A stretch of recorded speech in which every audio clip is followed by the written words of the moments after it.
oh, I can see awesome progress and eat Twinkies. Great. I could totally see myself sticking to this for the long run.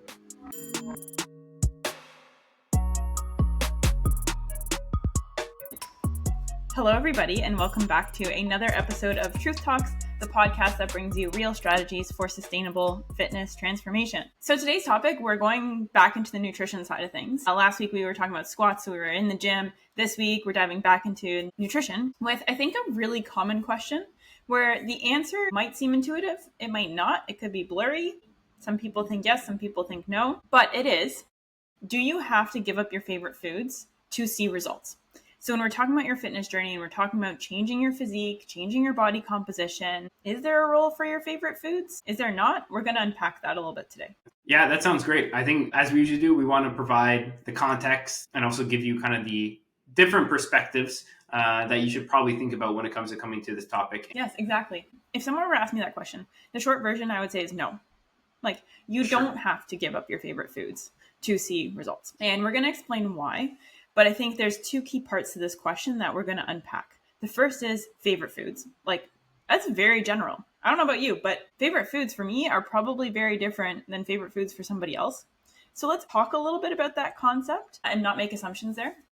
And the second part is to see results. And we're going to clarify, like, what do we really mean when we're talking about results in your fitness journey and the role that food plays in driving those results. Sound good? Definitely. And this is one of the answers where we can give more towards no, you don't have to. it's less of it depends. And it's more like we're going to give you kind of something to think about. But you're right. It's more of like, no, you don't have to give up your favorite foods. The have to language is what gets me, I think. Like, you don't have to do anything. You can find a way. For some people, maybe it is easier. For some people, maybe it's not. But I think at the end of the day, if you have to, our answer right off the bat is no. You do not have to give up your favorite foods to see results. Now let's explain why.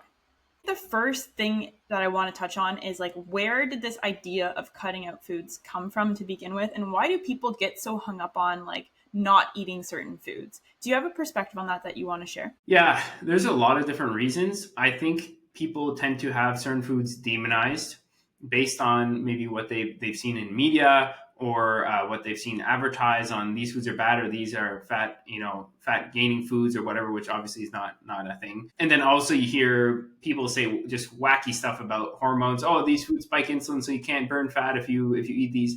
And it's like, oh my gosh. I mean, I would be confused too if I were out there and didn't like, study this stuff. So I think that's why foods get demonized as like, you can't eat these. Yeah. Either false claims of it does this thing to your body in relation to body fat that is completely unfounded, or it's just this historical narrative of, well, we've always talked about these foods as things to avoid, and we don't actually know why. I think carbs is the one that comes to mind. Like, I think in the 80s, there was a big like anti-carb movement, and that kind of just stuck around. So then a lot of people started thinking, oh, I have to like cut out carbs. And if my favorite foods have carbs in them, can't eat my favorite foods. Instead of really understanding the why behind it. The reason why this topic is like so important, at least from my perspective, is that cutting out favorite foods has actually led, or cutting out certain foods in general, whether you're your favorites or not, has actually led to a lot of the, I want to say, troubling aspects of diet culture and troubling behaviors. Things like yo-yo dieting, right? Like, people cut things out, they don't know why, and then they bounce back, and it's back and forth because they don't know how to find that middle ground between eliminating a bunch of foods and having everything all the time. So I would say yo-yo dieting is like one of the primary consequences of this idea of cutting out foods. Is there anything else that comes to mind for you? Yeah, I think it's kind of like if you tell somebody they can't do this, they're like, don't push that red button. They're going to want to push the red button. It's the same thing. Like, oh, you can't have bread, even though you love it. Well, now I want to eat all the bread, right? So I think we create these stupid rules where we don't question why we create them. Same thing with belief systems. We have all these belief systems regarding things, but we never take a second to like question our belief systems. And I think this is kind of parallel with this. It's like, well, maybe it doesn't have to be that way. Yeah. And if you don't know why, then you're left following these rules that are set up for you. And it fosters a sense of, honestly, kind of some guilt and shame, being like, oh, I can't adhere to this. I don't even know why it was important to me to adhere to this in the first place. So you don't even know why you feel guilty. Let's be honest. And so how uncomfortable is it to sit in those feelings, not understanding why, not feeling in control of your journey or your decision making, and ultimately probably also not getting the result that you want. Yeah, for sure. For sure. And before we move on, the other reason why I think it's important to address this idea of cutting out all foods is because a lot of times when people cut out entire food groups, they actually end up kind of underfueling in some way. So going back to the idea of carbs, if people just completely cut out carbs, there, for many people, is an outcome associated with that of lethargy or, not having energy for their workouts or things like that. And so it is important to also consider, like, if we are choosing to eliminate an entire food group, what are the trade-offs we're making?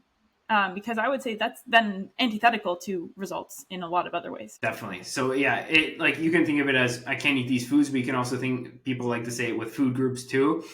It just yeah, especially when you're going from like 0 to 100. If you're like eating a nice balanced diet and maybe quite a bit of calories, and then you go from to like extreme calorie restriction with like zero carbs or like very low fat or something, it's like that's kind of a shock to the system. Then all of a sudden you're wondering like, oh, my brain is not working today, or like, oh, my workout, I just lost like 10% of my strength this week. Like you're wondering why these things happen.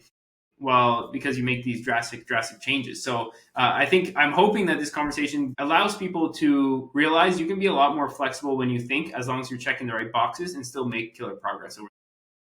Absolutely. And I want to like set that up a little bit more, because everything we do, and it's even in, the intro, is like sustainable fitness transformation. Our core values behind Truth Body Systems, one of our key pillars is sustainability. And for many people, it is simply not realistic to expect them to cut out major food groups or individual foods, or especially their favorite foods, the foods that they love. So at the end of the day, the most important thing to like sustaining any sort of nutrition protocol, any diet, or any results in your physique is the thing you can do over and over and over again for the long term. 100%. Like it just goes to that red button analogy, like let's say I love I don't know, Twinkies or something, right? And like this was my obsession, and I'm like, I can't live without Twinkies. And you're like, okay, Paris, you can reach all your fitness goals, but you can never eat a Twinkie again. Like that would kind of suck for me, right? But if you said, hey, Paris, you can eat Twinkies if you do it in this way, and if you're calculated in this way, then I'd be like, oh, I can see awesome progress and eat Twinkies. Great. I could totally see myself sticking to this for the long run. This is probably one of those few cases where the best of both worlds is the thing. Yeah. Yeah. It is, right? And I think what's important, and this is what we're going to address in this episode, is you have to have skills and strategies established to know how to integrate foods, whether that's Twinkies or popcorn or ice cream or a bag of chips or a burger or an entire pizza.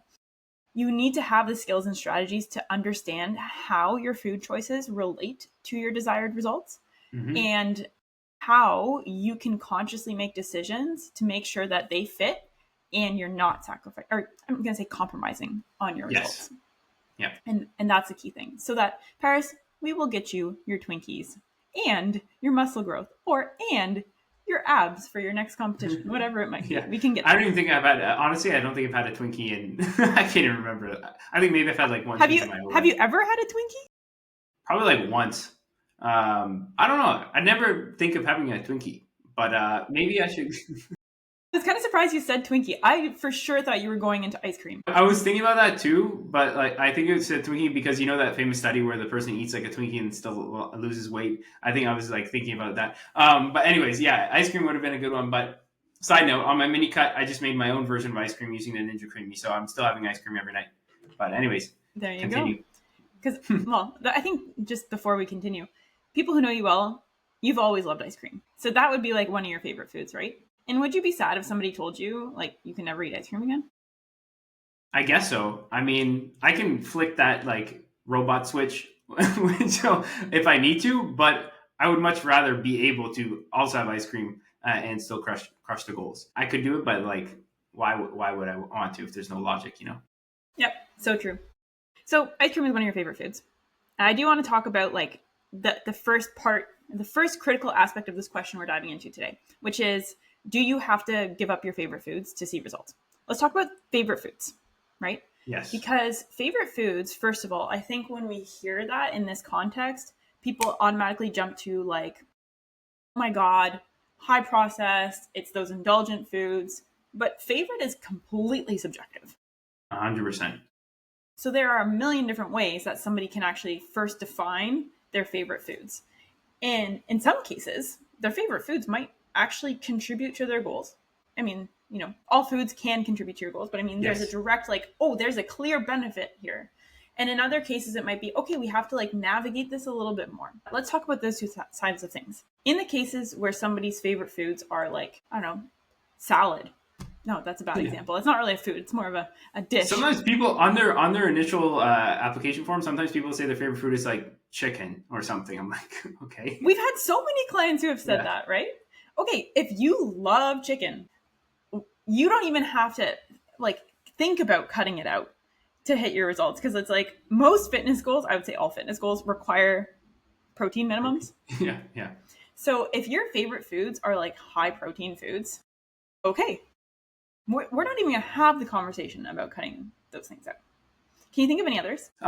Some people do like fruits. Some people really like grapes. And some people really like things like mangoes. I don't know. Like those are common ones I also see on there. So like we talked about, you have to just have strategies and skills to incorporate foods you like, but it requires way less thinking and way less strategies when those foods are like the ones we're talking about, because they can be so easily incorporated with pretty much zero planning and thinking, because it's very easy in terms of the ratios, in terms of the contents to help hit your targets. And they're part of your like diet foundations, right? Yeah. And I don't mean diet in terms of like fat loss or restrictive dieting or calorie deficit. I mean diet in terms of the things you eat every day. Like having a fruit every day is best practice. Getting enough protein in is best practice. 100%. Same with veggies. Like if you love roasted broccoli, have roasted broccoli. Like those things that are just foundational to a healthy, balanced diet, they can be your favorites. 100%. Yeah, for sure. So you're right. It is subjective. It's important to talk about that. Yeah. And when I work with clients who like are struggling sometimes to like get enough protein in or get their fruits and veggies in, or even fiber, like things like that, one of the things we'll do is actually evaluate, okay, well, what are your favorite fruits, veggies, protein sources, fiber sources? Because all of a sudden it becomes more aligned with this idea of enjoyment. Those things that we are trying to have to include, or we're trying to make them non-negotiable, we actually start by often identifying, okay, what are your favorite ones? And like, let's gravitate towards those. Let's put them on the grocery list. So in those cases, not only is like avoiding your favorite foods just, not enjoyable, it's also very unproductive, because those favorites can be the things that actually anchor you in a healthy, balanced diet. 100%. And also, let's not forget that your palate does shift a little bit when you start eating different foods. Like if you only eat, let's say, super highly processed fast food all the time, you will crave that. But if you switch, eventually your quote unquote favorite foods can be more of those foundational foods, and you actually might start craving more of those, what we're calling foundational foods in the context of this conversation, than the processed food. Like people are like, don't you just want to go to McDonald's and eat like all this McDonald's? It never crosses my mind once. Not to say maybe I wouldn't enjoy it, but like I just want more of the food I'm already eating, which has some enjoyable things like chocolate or whatever I decide to, or cereal or stuff like that. But it's funny how you start to crave things that you eat consistently. So just give yourself a chance, right? Like give yourself a chance to actually crave those things by starting to include them, right? Starting to include the things that, might be a little bit more productive for you, and you might actually fall in love with them. Let's now talk about the times where your favorite foods aren't necessarily those like core foundational checkboxes, right? So I'll say, like, for me, two of my favorite foods are chips and fries. Potato products, let's just call it. I'm obsessed with potatoes. Those are some of my favorite foods. I also know that if I have a bag of chips in the house, like, it's gonna be really hard for me to like eat in a specific quantity or, any of that. So if someone out there is listening, they're like, yeah, my favorite foods, also chips and fries, or my third favorite one would probably be pizza. But, I love those foods. Would you tell me that I like probably should just like avoid those foods altogether because? Definitely not. So either in those contexts, what I would say, if those are your favorite foods, would be either A, we need to figure out a way that fits them properly into our nutrition targets that we're looking at, and or B, we're going to find other versions of those foods that then will make it even easier for us to then fit in. Like, for example, if Courtney really loves fries, what's stopping her? And I know she does this already a lot. What's stopping her from making her own sweet potato fries or normal home fries in her air fryer that have a significant taste factor that she loves, but aren't quite those fries, but they still have an easier time fitting into her targets for the day. And they're still very tasty. So a lot of times it's not saying no, it's just finding a different version. Like for me, my ice cream, okay, maybe I'm not going to go to Ben and Jerry's and eat the whole tub, but it's like, okay, can I make something really tasty using my Ninja Creamy that I can still have an easier time hitting my nutrition targets with? I love that.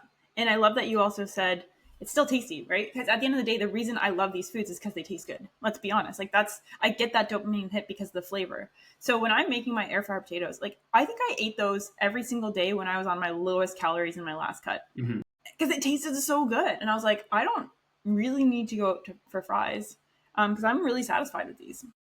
I had them when I came over to your house. They were actually really good. You did. Right? I'm not lying. They are really good. True story. You went out and bought seasoning salt after because those are that's the core ingredient. I did. Look at that. I'm a changed man. I now have something to flavor my meals with. Goes well on chicken too. It does. Yeah. So I think 100% it's either finding the strategies that allow you to like fit in these foods, and we'll talk about what that looks like, or it's finding the versions of them that might better suit your goals. I'll throw out just a couple other examples of like the versions just for people who are like seeking out those alternatives. You talked about making your own ice cream, Ninja Creamy, my air fryer potatoes. There are even just like Lay's makes like baked Lay's, and you'd be surprised at the calorie difference between those and like their regular chips. Or Kettle Brand chips has like air fried versions. And I'm like, okay, it's a small difference, but I think just acknowledging sometimes it's not all or nothing. It's these like incrementally better alternatives can actually add up. Yeah. Or on like the pizza.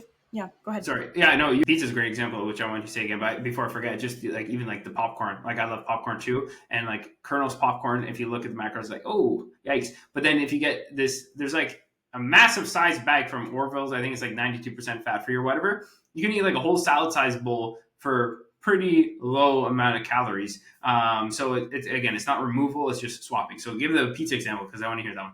Oh yeah, pizza example. I mean, sometimes I make homemade pizza and it doesn't necessarily mean that it's, lesser calories or whatever, but there's like a certain like, okay, I know what I'm eating because I'm making it and putting my toppings on it. But I would say the easier alternatives would be just even, I make tortilla pizzas or English muffin pizzas. And for me, is it the exact same as ordering Domino's? Okay, let's be honest. Not always, right? But it does satisfy for me that combo of like the tomato sauce and the cheese and like that's the satisfaction.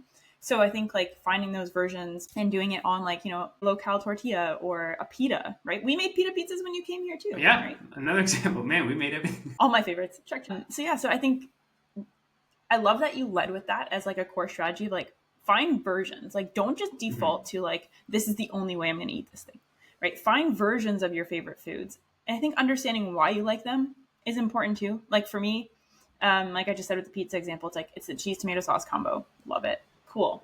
I can use that in a lot of different ways. I love it. This is an important discussion for people, I think. Yeah. Absolutely.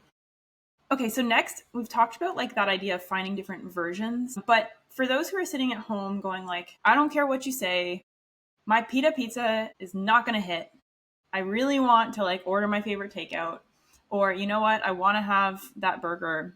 I want the restaurant fries. Sorry, your conversation's not helping me. I'm imagining. I think this conversation's helpful. People will definitely be thinking about that. But you know what? We can chat about this too. The first thing that comes to mind though, like there's no inherent issue with these foods, but there are some things that we do have to talk about surrounding them. And I think a lot of times it's hard to track these foods. Like for example, if you get Domino's pizza, like the accuracy at which you can truly know what the contents of these meals are is sometimes a little bit less. But then, for example, things like, McDonald's, like it's a consistent serving size every time. They have the nutrition facts, so like it's going to be a little bit easier. So it kind of depends on what those favorite foods are. But if they're ones that are tougher to estimate, well, then it might be like if you have 2 slices of pizza, it's like we can estimate, but it's harder to estimate. So that's kind of the first thing. The second thing is we can't only eat these foods. Even if you're hitting your macro targets and your protein targets, like we can't just have protein shakes and then pizza all day or Oreos and expect like this is going to be good. So the guideline that we like to give, and you might have heard it already a lot in the fitness industry, is like 80-20. Like 80% of your calories should be made from like quote unquote healthy, nutrient dense foods. And there's ways of categorizing foods into that. The second would be the 20%, which would be those fun foods where you can fit in whatever you want. If you want more quote unquote healthy foods, great. But if you want to eat the Oreos or the chocolate or the ice cream or whatever, then like that could fall in the 20%. The great thing about this is it automatically regulates the amounts based on your calories. So for example, if I'm having 2,000 calories, 80% of that is different than the total amount than when I'm at 3,000 calories. So depending on your total calorie budget, because it's percentage based, it already makes sure that we are eating enough of the good, quote unquote, good stuff in our diet as well. Yeah. So what you're saying is essentially, if we think about things from ratios, it scales by person or by goals or things like that. Yes.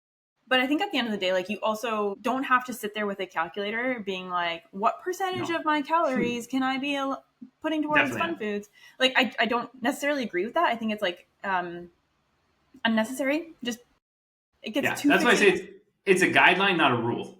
Yeah. Right. Exactly. Yes, exactly. And I think what I like about framing it as a guideline is, yes, even if you're not calculating, it is going to do that scale job of like changing with your calorie intake. But most important thing is that 80% is not 100%, but it's also much larger than 50. And I think just having that idea of like 80% in your head can be such a useful, it is a guideline, but useful framing, because you're saying I have to have the vast majority, but I don't have to be exclusive. Yes. And that's the value in the number 80. It's not the absolute. So like, let's say you end up at 75 or 79, God forbid, right? Like, doesn't matter. Mm-hmm, mm-hmm. But I think having the concept is really effective at driving that idea of like, check your foundational boxes, don't compromise on like the basics of nutrition, and then fill in the rest. Yeah. I think that's super, super important to think about. And again, it's more the concept, because then you feel like, okay, now I can do both. And it makes sure a couple of things. It makes sure that you still have the stuff that you like and you enjoy, but it also makes sure that we're checking the boxes of like satiety, giving our body the nutrients that we want, all the micronutrients that we want, good energy, good recovery, overall health, like all those boxes are checked, and the enjoyment box is checked simultaneously. As you said before, kind of the best of both worlds.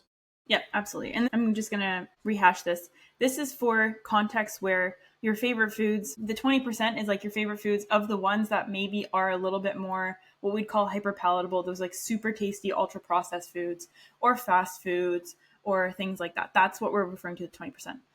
Like Paris said earlier, if your favorite food is grapes, that's probably part of the 80. That's a whole food. It's going to give you a lot of nutritional value. So you just get bonus. You get 20 plus whatever the rest of your favorite comes into the 80. So when you're thinking about including your favorite foods in your diet, though, you alluded to this a little bit when you talked about like tracking certain things. And I think regardless of whether or not you are tracking your food intake, most of our clients do, and we both do, because there's a consistency element. That's a whole other topic.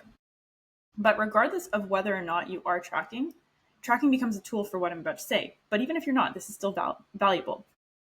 Planning ahead, right?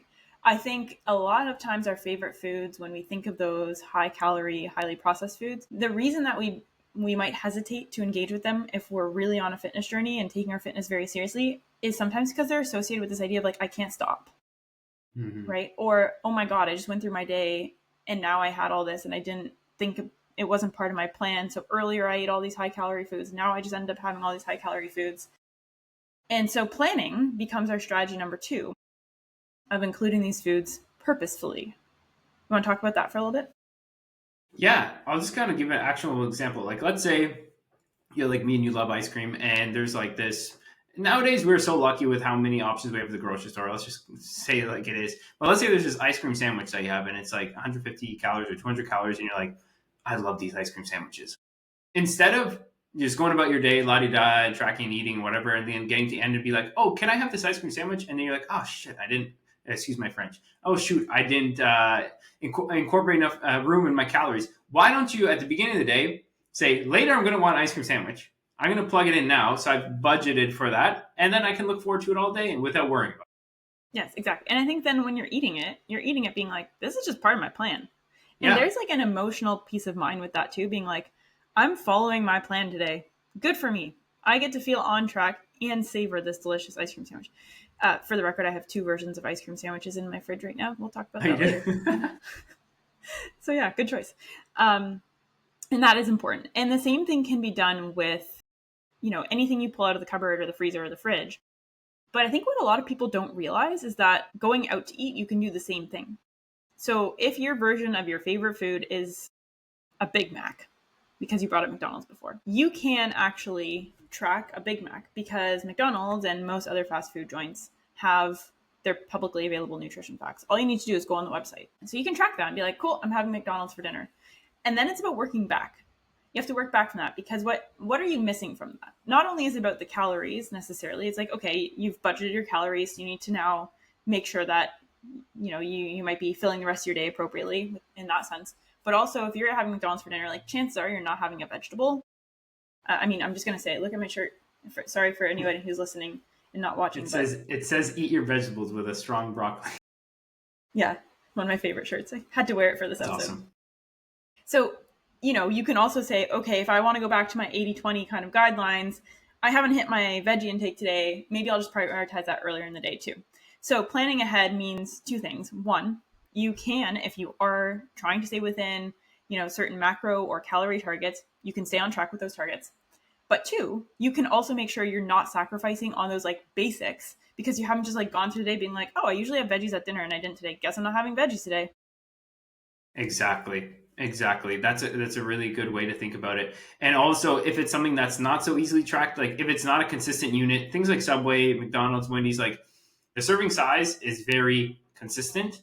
But if it's something that is not consistent, that is the scenario when we're always preaching as the reason why you need to develop those estimation skills and nutritional awareness and nutritional knowledge. And we talk a lot with our clients of like, okay, if you're going to eat out, what do we do? So if your favorite foods are those foods that are tougher to estimate, that's why it's crucial to develop the awareness and skills to be able to estimate. And that gives you the freedom, because now what I do is, like, let's say I know I'm going to go out to dinner and have whatever meal, and I'm not exactly sure what the exact quantity is. I'll just leave, like, I don't know, maybe I'll leave, for example, like 900 calories as an example. And I say, okay, I'm going to eyeball 900 calories and I know I still need 30 grams of protein. And I can do that relatively well just because I've done it so many times and I've tracked for so long. So people think about tracking as handcuffs, but in reality, tracking actually gives you the knowledge to then be able to do things more flexibly over time. But people want to skip to that step without having done the tracking first. Right. And I think when you go through that, the more you have the lived experiences, the more you can plan ahead. And planning ahead is what we're talking about here, right? So the more that you go through and be like, okay, I've experienced this before, so the next time it happens, I know exactly what I'm going to do. And so shying away from your favorite foods doesn't give you that experience. If you want to have that experience, you can make educated, informed choices later on and actually develop those skills and knowledge. You have to kind of put yourself to the test. And it's trial and error. And you know what? You might feel like, man, I tried it. I included my favorite foods and I didn't feel in control. Instead of being like, well, I'm never going to eat that thing again, be like, what happened? Reflect on it and use that experience so that next time you can plan ahead for it. Yes, exactly. Experience. That's the name of the game of this stuff. Exactly. I do want to move into our third strategy for including some of your favorite foods. Let's go back to pizza, because sure. I love pizza.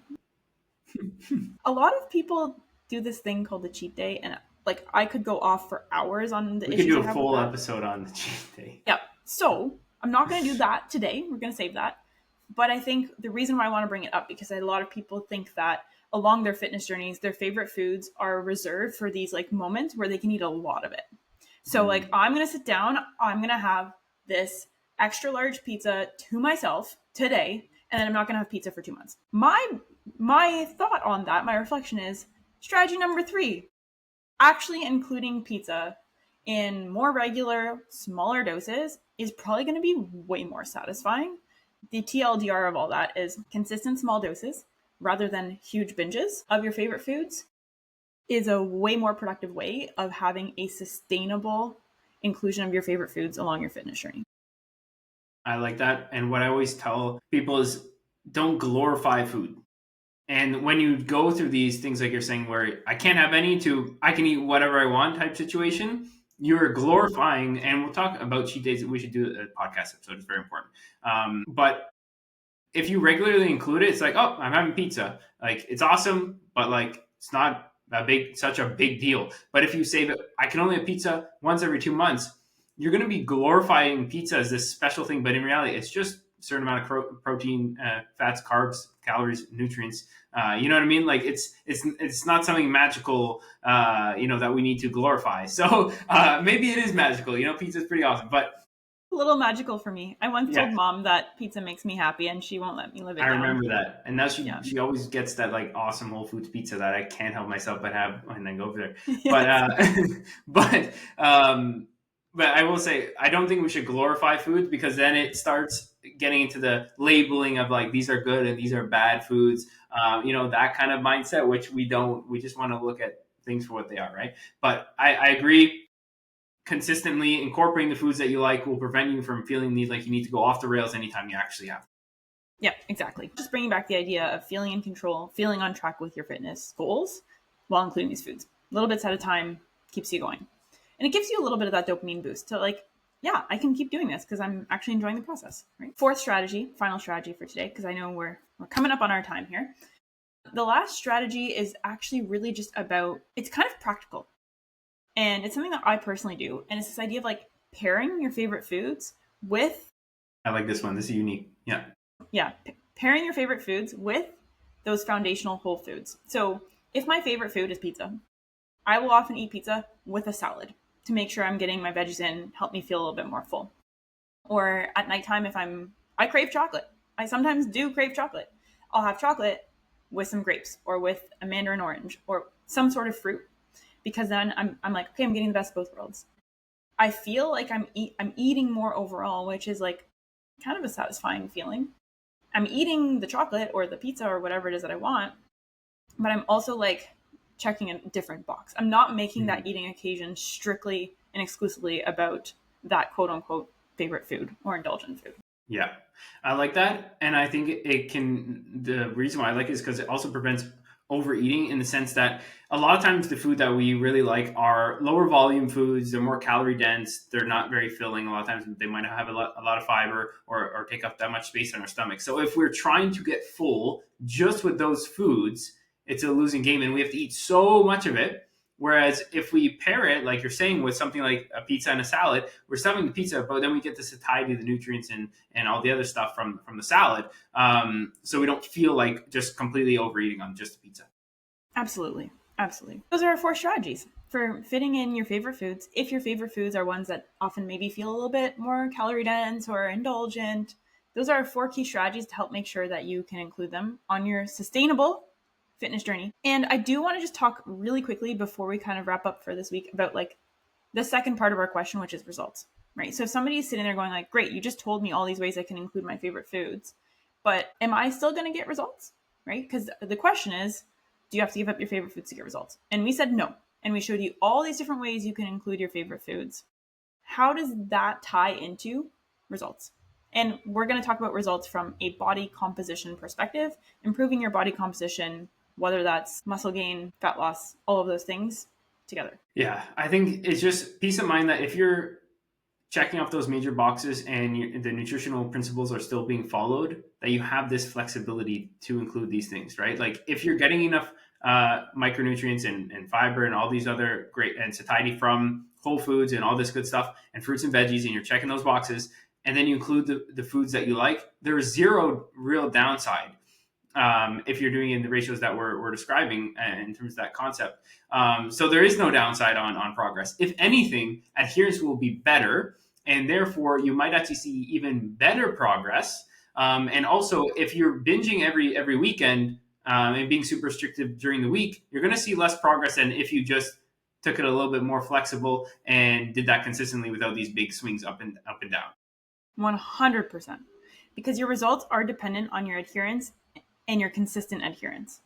And so if you have the right ultimate protocol in place and you're sticking to it because you're including foods in smaller doses, because you're not neglecting, other nutritional variables that are integral for overall health, because you're able to eat at a consistent calorie intake, it's not up and down and yo-yoing all over the place. And because ultimately, if you're enjoying the process, you're going to, one, do it more, and two, probably just put more energy into it. Your results are going to come. Like you're going to be able to achieve your results 100%. Absolutely. Absolutely. Really good. Okay. So we're going to wrap it up for this week because I think this is a really comprehensive topic and it's one that's really close to my heart. And I think hopefully close to yours too, Paris. At least ice cream is close to your heart. We know that. We learned that today. Ultimately, as always, we want to leave you guys off with a mindset shift around this topic. So not only is it about not thinking all or nothing, but my mindset shift on this is really asking yourself, how do my favorite foods contribute to my success? And by reframing it, you're choosing to see the positive in every food choice you make, and you're choosing to see the intention in every food choice you make. So for myself, if I say, hey, you know what? I don't know, grapes. That's the thing today. Grapes are the fruit of choice, I guess. If I love grapes and I'm like, they're contributing to my success because they're allowing me to make sure I get a fruit. Okay, that's an easy example. But if I'm now saying, okay, my favorite food of pizza, how does that contribute to my success? I can be like, you know what? Having pizza for dinner keeps me really structured the rest of the day. That might be a good part of it. Or having pizza for dinner contributes to my success because it incentivizes me to push through my workout extra hard knowing there's pizza on the other side. Not as a reward, just as in like, hey, cool, I'm going to make sure those carbs go to good use, right? So I think just always choosing to ask yourself, how is it contributing to my success?